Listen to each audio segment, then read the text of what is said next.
come to this world, to be born at the exact moment, in the exact place, at the exact point that you entered this world, in the exact social, psychological place that you were, and you made certain deals that you would perform for the divine to unfold this universe, and you made certain deals with yourself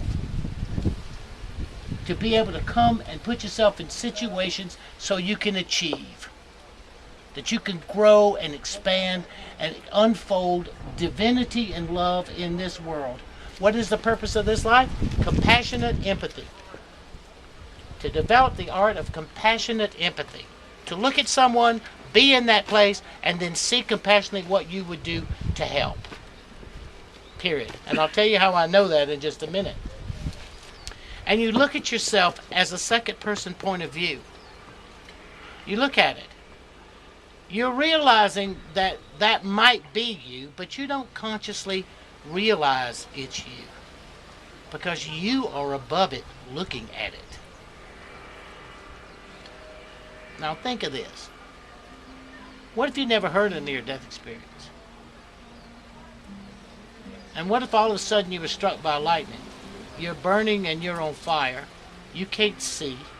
You don't know which way to go or what to do. You cannot move. And the first thing I was thinking about was Sandy, my girlfriend, and if it had gotten her. Because my mindset was that of a military United States Marine Corps, FMS 3rd Fleet Marine Force. I thought like a Marine.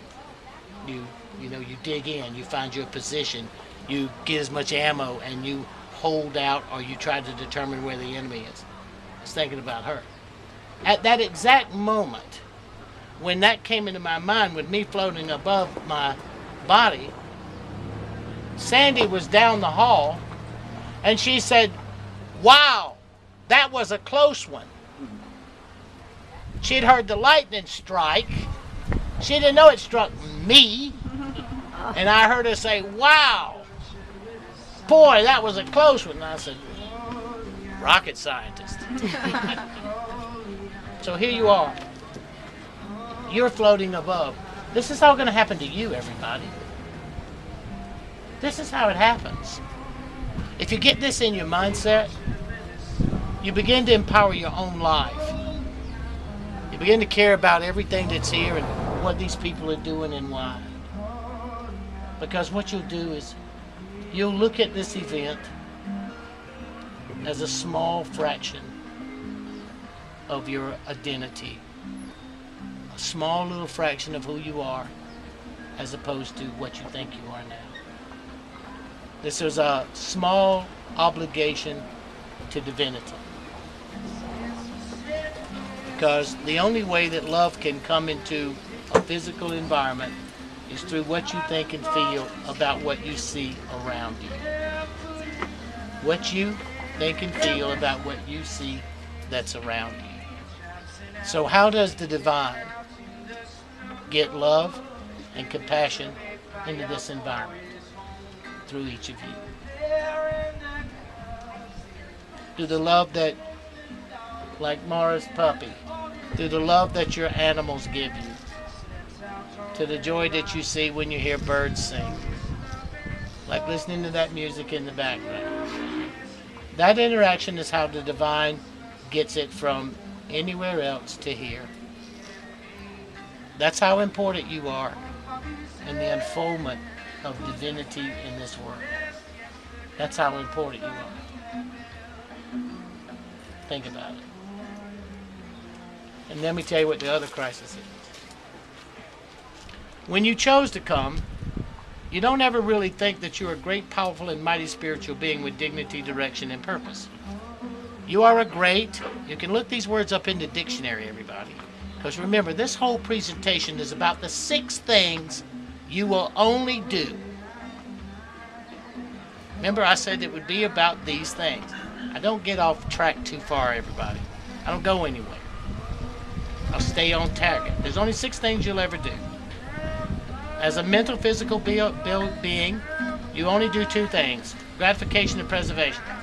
If you walk up to somebody and you start to speak to them, your first reaction is one of those 2 paradigms: gratification and preservation. And because we live in a fear-based psychology, it's mostly preservation. What do they think of me? Oh God, did I say it right? Oh wow, did I time it right? Oh my God. Just think of all the things you think when you first even encounter a friend that you see every day. What are you doing? Gratification or preservation? And what's your mindset? Am I not right? Who thinks I'm not right? Okay, so I win round one. So gratification and preservation. So when you realize that that no longer matters when you lift out of your body, you are safe. You know this place better than you know any place that you have ever been. You're comfortable. And you're looking at the events going on like you're watching a TV show. You are no longer it. You are just a participant in observing it. I didn't really realize that I was dead. I'm watching me. I'm watching me. I'm observing it. And yet I could not frame the fact that it was me. And neither will you. Even that you know that there is near-death experiences, because there's millions and millions of them, you'll do the same thing that I was doing. You'll look at it. Because your mindset will, I hope, by then have shifted. But this is where I was at 25 years old in 1975 with absolutely no background and no knowledge of the fact that we are divine spiritual beings, great, powerful, and mighty spiritual beings with dignity, direction, and purpose. So number 2, when you chose to come here as a great, powerful, and mighty, those would be things that you had earned the right to be called. Great, mighty, and powerful are words that you had achieved in goals and things that you had done in other places at other times and other events. You became great. And then powerful for your ability to serve and give love and hold out through the toughest times and be cheerful and be caring and be loving and be gracious. That's power. Mighty. To defend what is truthful and to hold dear what is right and to persevere no matter what, to keep that little light lit so that the divine has a way from that world through you into this world. And that's it, everybody. The rest of it's just poetry. This is how it works. Okay? And then spiritual being. Well, you are always that. With dignity, direction, and purpose. Okay? So we've all concluded that you're human beings. That means you're mental and physical. And you first think about gratification or preservation. So we've concluded we're human beings. A spiritual being never does but 3 things in their entire life. Now think of what I'm telling you. There's only 3 things that you will ever do. And if you can think of anything in this presentation, if you can think of anything during this presentation, of absolutely anything that will not come under one of these 3 headings, then I'm wrong and you're right. Or you are not great, powerful, and mighty spiritual beings with dignity, direction, and purpose. Now think of how tight this contract between us this day and what I'm saying to you now, based on that I've been dead. It's tight, but I'll win because I've been dead. You know, none of this stuff is like amazing to me. It is wondrous. It's wondrous, but it's not amazing. Why? I had to go through it 3 times. That might have been amazing the first time, but I was too busy trying to learn to walk and stop peeing on myself. My big event after being dead and lifting out of my body and going through a tunnel and coming through the heavens and seeing the divine spiritual realm that God lives in was whether I could crawl to the bathroom the 20 steps it took before I peed on myself or the other, or number 1 or number 2. Because when it came, I didn't have a choice, and when I had to do it, I had to do it, and I was bound and determined to get to the bathroom because my dignity as a Superman, or like all of us at 25, we are immortal. And my mind was focused on that as much as it was focused on the spiritual identity of what I had learned. See, you have to see where I am. Okay? Well, when you lift up and you travel down that tunnel and you come into this place of light, the first thing that happens is you are met by all of your relatives and your friends. Everything that you've ever loved and everything that ever loved you comes. And all your pets, your birds, parakeets, maybe a hawk you saw fly when you were 6 years old, fly or soar, and you read something about native nations and hawks were a sign. Well, that hawk will be there to meet you. Anything you've ever loved and anything that's ever loved you comes to meet you. Everything celebrates your return. This lady asked me, she says, well, let me ask you something. What about all those people that are killed in like a tsunami? Or what about in the Holocaust? What about all those people? I said, well, over there, they don't really give a damn how you got back. They just all happy you home. Everybody's glad you made it back. They throw a party. If they have a tidal wave, don't you know when that tidal wave hit Thailand, that 214,000 people died in that one moment? Do you know how many people got to get to heaven? I mean, you know, I bet you the angels was having cloud shakes on the house. And everybody that was once in Thailand was bellied up to the bar, soaking them up one. Think about my personality and my relationship to the divine, everybody. I know you don't die. So as great, powerful, and mighty spiritual beings come to this world, here's the mistake you all made. If you are a great, powerful, and mighty being, wouldn't you be a little arrogant?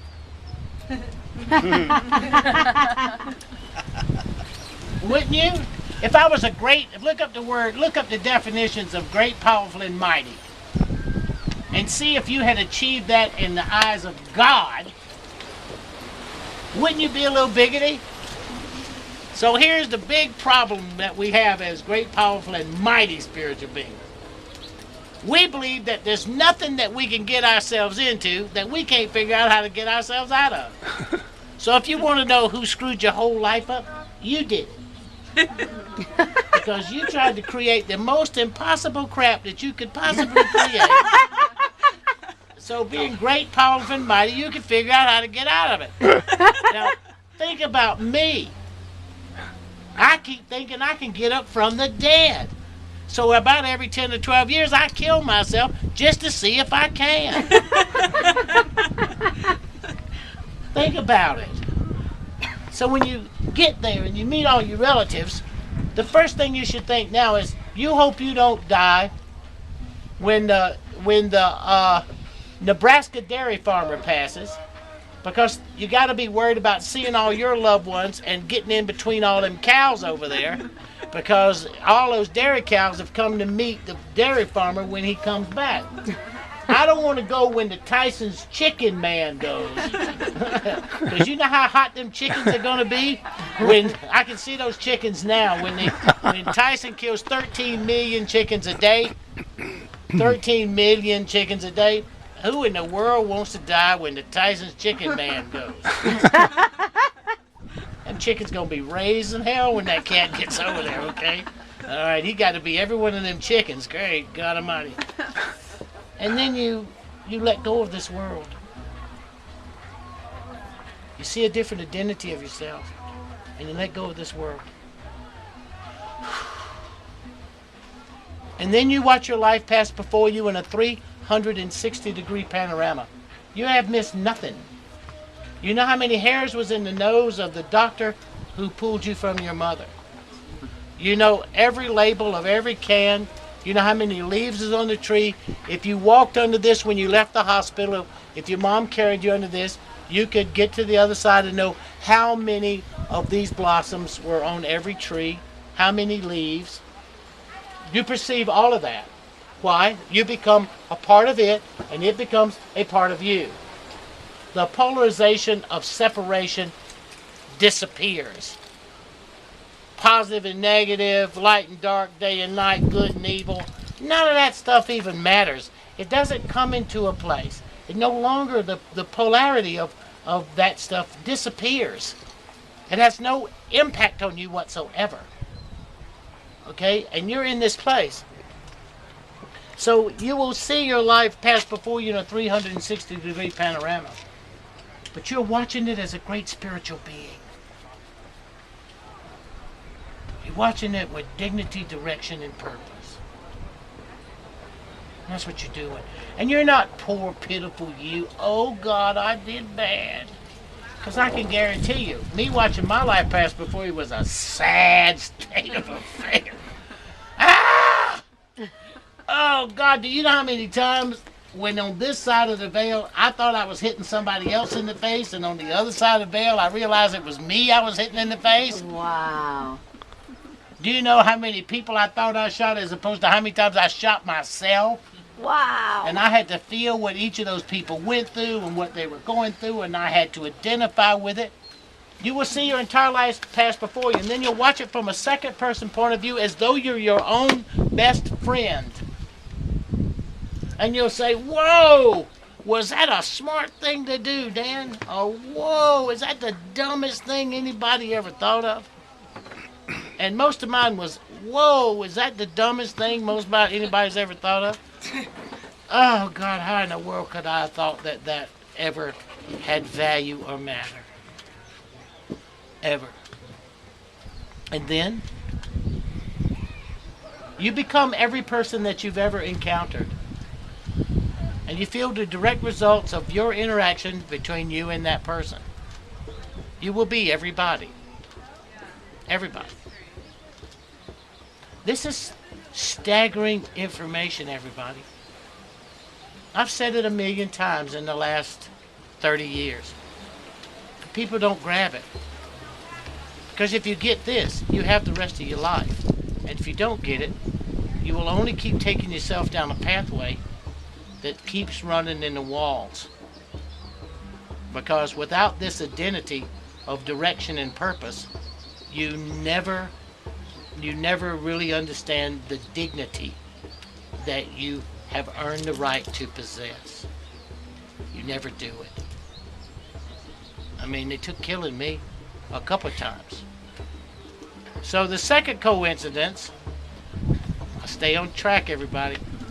So the second coincidence was 3 years later, in April, sitting in another house, in the bedroom, on the edge of the bed, holding the telephone, talking on it. I get struck by lightning again, talking on the telephone in the bedroom in a different house. Too bad they didn't have cell phones. Well, but that still causes cancer, because if you ask Liz, the nano electrical transfer of what that chip is made of can electrically migrate based on the brain's synapse firing, which is producing current. Those currents can harmonize, create a ground depending on where you're standing, and that migrates into your brain. Okay, so maybe I'd rather get struck by lightning than die of a brain tumor, but I always hold a cell phone here, or hold it here and hope I hear. So when you look at this as a coincidence, that happened. Now, when you see your entire life pass before you, and you watch it from a 360-degree point of view, and you become every person that you've ever encountered, and you feel the direct results of your interaction between you and everybody else, you will change. You will change that moment. Hey everybody, there's Deb. Let's give her a hand.